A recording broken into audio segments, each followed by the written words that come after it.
I was very active. I would work out twice a day. I was doing gym for preschool, nursery age children. During their nap time and lunchtime, I would go around the corner and I would teach recess at the French American school. And in the evenings, I taught boot camp, boxing, kettlebell, spinning, Pilates, and I would also do personal training.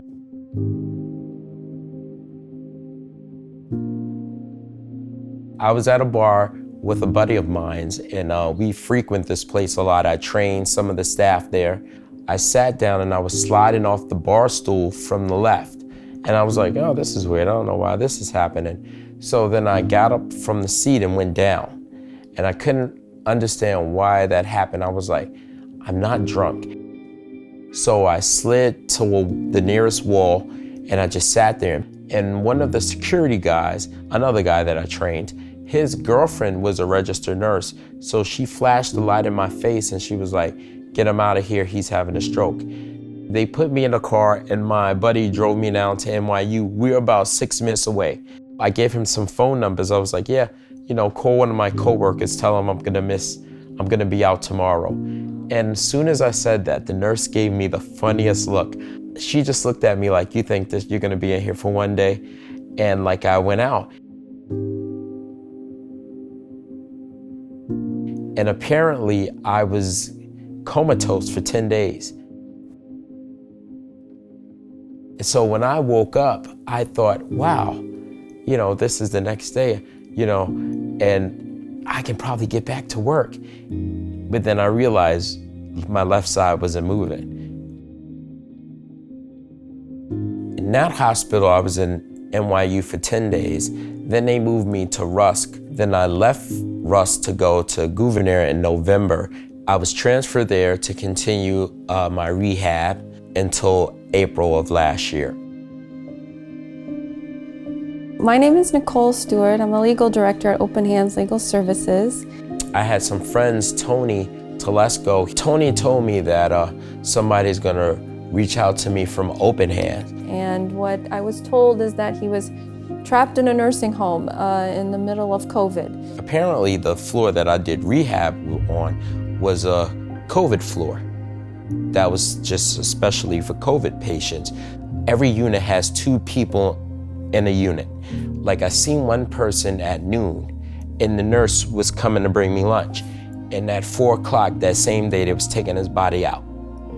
The nurses were afraid to come into the rooms and I had a social worker there that I never saw. She would just pop up. They didn't mention if other doctors and nurses got sick. You just didn't see them. My understanding from the social worker, which corresponds to what Mr. Schley was describing, is it was just sort of like a war zone. Mr. Schley was being held past the time that he had been receiving rehabilitation services. I think those had ceased a month or before. And here we were in April in the middle of a pandemic and essentially a nursing home. And Mr. Schley couldn't leave because there was some glitch. Basically, I couldn't be released from there until I had new insurance. So it ended up that it wasn't too much of a glitch. It was really just that he had sort of gotten lost in the shuffle. Yeah, we were working on getting out, and then my mother passed away. And I was like, listen, I got to get out to go handle stuff, And I was like, I can't do it from here. Like, what's the deal?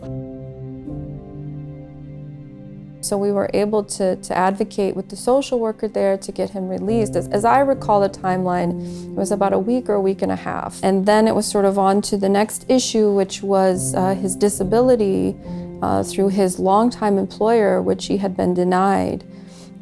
So we were able to submit additional documentation in order to get that restored retroactively pretty soon after he was situated back at home. It's a godsend because, when you can't do it, when you're used to doing everything yourself, when you can't do it, it's really strange because who knows what's gonna come next. And it's like one thing after the next thing and it just keeps coming. And, I go to her and she knocks it out. It actually takes a lot of worry off. Like, okay, and then I'll just, do the secondary stuff that I have to do on my end. I like to hear that because I know that, I think we all have our talents that we were given by God. And so there are times that I'm aware of a talent for problem solving and advocacy, but I'm also very aware that those things were given to me and need to be used. Even if I didn't have the stroke and I had to go through this, I don't think I'd be able to knock it out like that. And she does it like magic. She just cuts through and like, oh, do this, make these calls and send these emails. And I'm like, okay. And all I have to do is just meet her and bring her the mail that I got. The relationship that you have with your clients can sometimes be very, I don't know if intense is the right word, but it can be very deep at times and also very fruitful, I've found, on both ends. And that's always been my favorite part of the job. I prefer the word counselor because I think that is more fitting with a lot of the things that we do. It's not always in court that you get your big victories. I mean, those are really satisfying, but sometimes it's like sort of the walk along with someone who, is encountering a lot of problems because of a major life change, and sort of being able to be the person who helps them through those issues. That can be the most rewarding. And in the process, we got to know each other as more than attorney and client, as humans. Open Hand gives hope to people who are in a situation where they feel there's no one there that can help them.